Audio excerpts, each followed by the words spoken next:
नमस्कार। मैं शिलादित्य चक्रवर्ती आज आप लोगों का पास फिर से आया हूँ। श्री राम प्रसाद सेन, मातृ साधक श्री राम प्रसाद सेन के बारे में आलोचना करने के लिए। देखिए, मैं आप लोगों को फिर से यही बोलूँगा कि उनका जितना लिखा और गाना हुआ मैंने गाया हुआ गाना है, ये जो लोग रिकॉर्ड किए हैं ये सारे के सारे पेटेंटेड राइट है उसका ऊपर, जिसका कारण मैं वो सब गाना यहाँ पे मैं पोस्ट नहीं कर सकता हूँ क्योंकि मेरा वीडियो ब्लॉक हो जाएगा। अब ये जो महासाधक का बारे में मैं जो आलोचना शुरू किया, इसका पहले मैं 6 वीडियो दे चुका हूँ। यहाँ तक मैंने आप लोगों को बताया कि उनका पिताजी का देहांत का बाद बहुत उनका आर्थिक समस्या हुआ था, जबकि उनका जीजाजी उनको लेके गए कलकत्ता में एक बहुत नामी दुर्गाचरण मित्रो, एक बहुत ही अच्छा आदमी थे। उन्होंने थे कलकत्ता का एक जगह का जमींदार। तो उस समय कलकत्ता शहर नहीं था, वो एक गांव था। तो वहाँ पे उन्होंने जब गए, जाने का समय में गंगा जी का ऊपर से नौका से जा रहे थे, तो उनका वहाँ पे एक महत्व मैंने बोला, वहाँ पे कुछ घटना घटा। देन जब जमींदार मित्तल साहब का वहाँ पे खाता लिखने का मतलब हिसाब का खाता लिख रहे थे, तो अनजाने में उन्होंने माँ का गाना लिख दिया, पूरा खाता भर्ती कर दिया माँ का गाना लिख के। तो जो मुनीम थे उन्होंने जब देखा कि ऐसा घटना घटा, तो उन्होंने जमींदार साहब को बताया। तो जमींदार साहब सतत बोल दिया, नहीं ऐसा आदमी, पागल आदमी नहीं चाहिए। फिर उन्होंने वो खाता देख रहे थे, देख के देखा अरे ये तो कुछ मातृ नाम लिखे। तो उनको बुलाया, बोला ये गाना आप गा सकते हो? तो उन्होंने जो गाना गाए हैं, दे माँ तो बिलदारी, मैं कोशिश किया था ये गाना गा के आप लोगों को सुनाने के लिए। ये मेरा मोस्ट प्रोबेबली 4 नंबर या 3 नंबर या तो 4 नंबर वीडियो में है। दे मातोबिल दाढ़ी अमी नेमो खराम नहीं शंकरी, मतलब कि मैं नेमो खराम नहीं हूँ, मैं चोर नहीं हूँ, मैं चोरी नहीं कर सकता हूँ, तू मेरे को काम दे। कोई अगर पदरत्न भंडार सबाई लूटे माँ, मतलब कि जो भी काम करने के लिए आता है वही लूटता है, और ये मेरे को पसंद नहीं है। उसके लास्ट में बोल रहे कि अगर पद का जैसे पद मिल गया तो उस पद लेके मैं अपना विपद टाल सकूं। ये गाना सुन के जमींदार साहब उनको बोले कि आप तो ये हिसाब लिखने का आदमी नहीं हो, आप जो हिसाब लिख रहे हो वहाँ पे एक दिन हमें सबको जाना है। आप ऐसे घर पे जाओ, घर पे जाके आप ऐसे ही मातृ नाम लिखो, मातृ वंदना करो। आपको पैसा का प्रॉब्लम है, मैं आपको आपका जो सैलरी है वो मैं हर एक महीने भेज दूंगा। तो अब 30 रुपया सैलरी था, जो आज के दिन में बहुत है। मतलब कि उसका अगर कन्वर्ट करेंगे तो जब उन्होंने घर पे नहीं थे कुछ दिन, वो कुछ दिन जब घर पे नहीं थे, घर पे खाने के लिए कुछ नहीं था, तो स्वयं माँ ने जाके उन्हें घर वाले को खाना खिलाए। मतलब एक टुकड़ी में चावल दाल ये सब सब्जी वगैरह लेके ऐसा 2 बार जाके देखे दिए, 2-3 बार जाके देखे दिए। घर पे पूछने के बाद जब उनको उनका मिसेस का जब बात हो रही थी, तो उन्होंने बोला नहीं ऐसा कुछ तो मैं भेजा नहीं। तो फिर उनको पता चला कि ये माँ ने आके देखे गया। और ये बात इसके बाद क्या हुआ, जो जो बम्बू का जो फेंसिंग था वो भी टूट गया था। तो मिसेस बोला कि आप इसको ठीक क्यों नहीं करते हो, गाय भैंसा के अंदर में चला आ रहा है। तो एक दिन उन्होंने वो बना रहे थे और अपने बेटी को बोला तू आके मेरे को थोड़ा हेल्प करना है। तो बेटी आया नहीं, माँ आके बोला कि बाबा आज गाना नहीं सुना कि, मतलब बेटी का बेस पे आया। और आके उनको बोला ठीक है, तो इन्होंने गाना सुनाना चालू कर दिया और काम कर रहे। तो माँ ने उसको हेल्प किया। बाद में देखा कि माँ का हाथ में वो रस्सी है और बेटी बोल रहे हैं मैं तो किया ही नहीं। तो उनको पता चला कि माँ आके उनका साथ ऐसा खेवर करके चला गया, उनका पास आके गाना सुन के गया। तो वो मतलब एकदम मातृ नाम में पूरा पागल हो गया, फिर विभोर हो गया कि तू मेरे को दर्शन नहीं देगा, तू ऐसे ही मेरे साथ खिलवाड़ करेगा। तो उस समय उन्होंने बहुत बढ़िया बढ़िया गाना उन्होंने लिखे थे।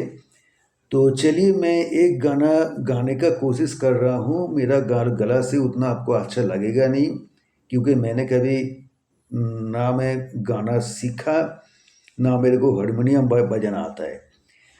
कोशिश करता हूँ जितना हो सके। मेरा यही रिक्वेस्ट है कि आप लोग यूट्यूब, ईटी ट्यूब, देन आपका जो गूगल म्यूज़िक, दूसरा भी कुछ है तो अगर देन जियो म्यूज़िक मतलब जियो सावन, ये सब जगह में उनका गाना पूरा दिया हुआ है, आप लोग देखिए। और राम प्रसाद सेन श्यामा संगीत या श्यामा संगीत मारेंगे तो भी निकल जाएगा। पांडालाल भट्टाचार्य जी, पांडालाल भट्टाचार्य उनका गाया हुए श्यामा संगीत है, वो भी अगर आप लोग सर्च करेंगे तो मिल जाएगा। ऐसे यूट्यूब में बंगाली में उनका ऊपर बनाया गया 3-4 बंगाली फिल्म भी है, लेकिन आप लोगों को बंगाली समझने में दिक्कत होगा तो उसके लिए मैं ये आप लोगों को नहीं बोलूँगा कि आप जाके फिल्म देख लो। तो चलिए आज हम आपको वो गाना, एक ऐसा ही एक गाना मैं आप लोगों को सुनाने का कोशिश करता हूँ। पता नहीं कितना सही होगा मेरा गले से, तो इन्हीं मैं कोशिश करता हूँ। जय माँ।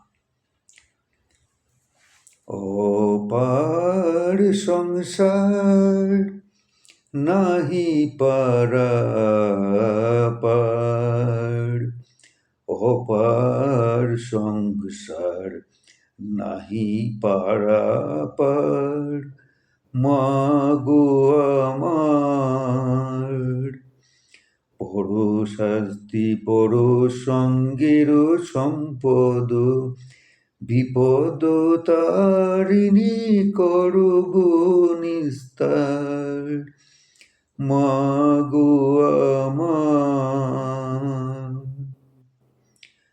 যে দেখি তরঙ্গ অগাধ বাড়ি,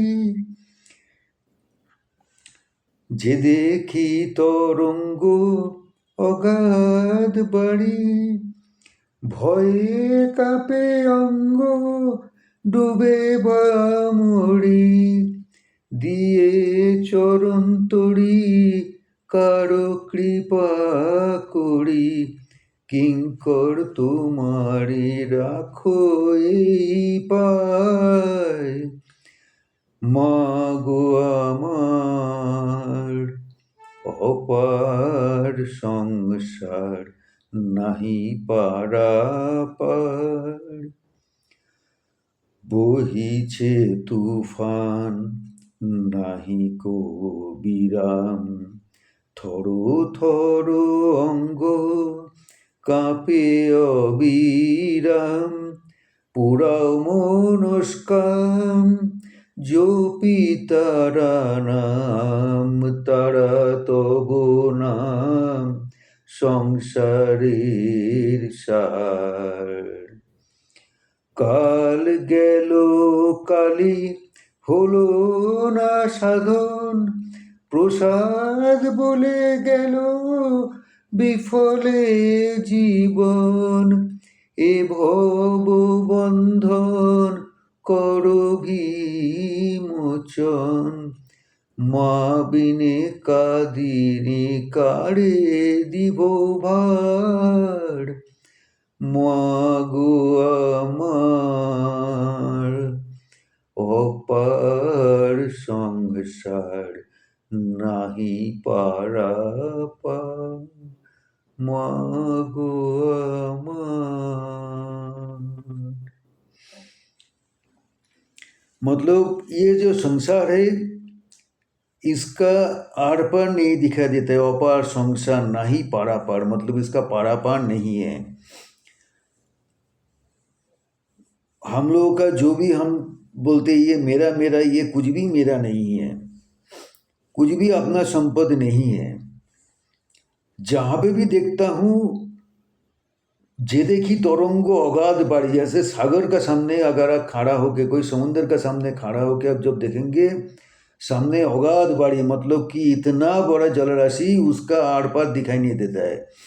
ऐसे जहाँ पे देखता हूँ मेरे को समुद्र जैसा अगाध बाढ़ी दिखाई देता है। जे देखी तरंगो अगाध बाढ़ी, भय कापे अंगो, मतलब कि उसको इतना बड़ा जलराशि देखने के बाद मेरे को भय होता है। और किसी को चरम तोड़ी देके मैं कृपा भी करता हूँ।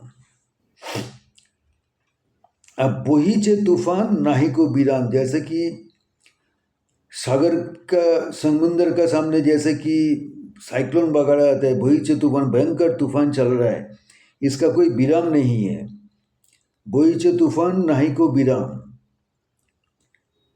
ठीक है। पूरा मनोस्काम, मतलब मेरा जो मनोस्काम है उसको पूर्ण करो, उसको पूर्ण करो। ये भवो बंधन, मतलब कि जो बार बार हमें जो आना जाना करना पड़ता है, एक शरीर छोड़ के दूसरा शरीर, उसके बाद और एक बार बार हमें आना पड़ता है इस भव संसार पे। तो इस भव बंधन को पूर्ण करो। ये हे भव बंधन, काल गेलो काली हलो ना साधन, मतलब मेरा साधन नहीं हुआ। ये भवबंधन करो ही मोचन, तो ये भवबंधन को मोचन करके मेरे को मुक्ति प्रदान करो। तो इनका जो गाना है ये मतलब सर्व ज्ञान प्राप्ति के लिए, परमात्मा को प्राप्ति करने के लिए, भवबंधन को मुक्त होने के लिए, मतलब कि मेरे को फिर से जन्मांतर के ये जो चक्र चल रहा है इसको तोड़ के मुक्ति पाने के लिए इनका साधना है, और इन्होंने यही रास्ता दिखा के गए।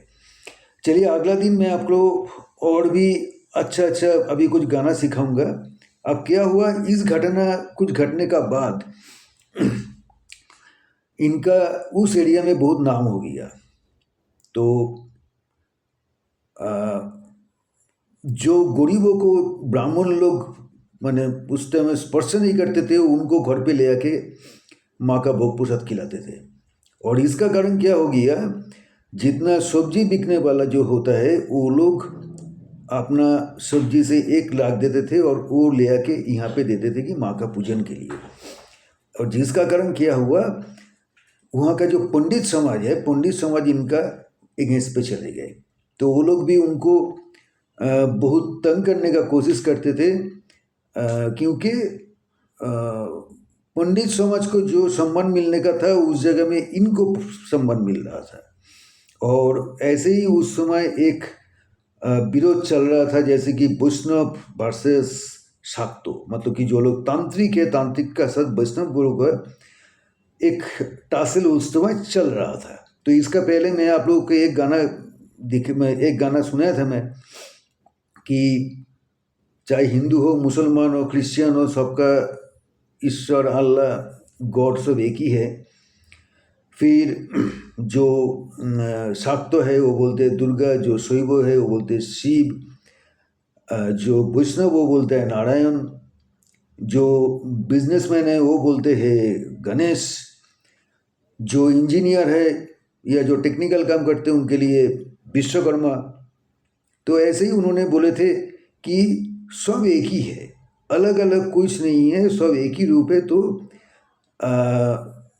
ये सोचने का कोई ज़रूरत नहीं है कि हमारा ईश्वर या अल्लाह जो भी है वो अलग है और वो सबसे अच्छा है, सब एक ही को पूजन कर रहे हैं। तो इसके लिए कोई भेदभाव होने का ज़रूरत नहीं है। इन्होंने उस समय का समाज और भविष्य का समाज और सब कुछ सोच के उन्होंने ये सब गाना लिखे थे। बोला जाता है कि माँ स्वयं उनका मुख से ये सब गाना रचना किए थे, उनका हाथ से बहुत कुछ गाना लिखे भी है। तो सभी बोलते हैं कि माँ ही उनका जीव में रहते थे और माँ ही ये सब गाना गाए। तो चलिए आज के लिए ये ख़त्म करते हैं। मेरा एक ही लक्ष्य है कि इस महासाधक श्री राम प्रसाद सिंह के बारे में लोगों को पता चले, पूरा देश को पता चले, ताकि उनका जो जन्म स्थान है, जो जहाँ पे उन्होंने ये उनका जो साधना किए थे, हली शहर, वो एक महापीठ, एक महा तीर्थ बन जाए, आदमी उनको जाने और उन्होंने जो शिक्षा दिया वो शिक्षा लेके और किसी को रास्ता दिखाई दे। तो आज के लिए यहीं पे ख़त्म करते हैं। नमस्कार।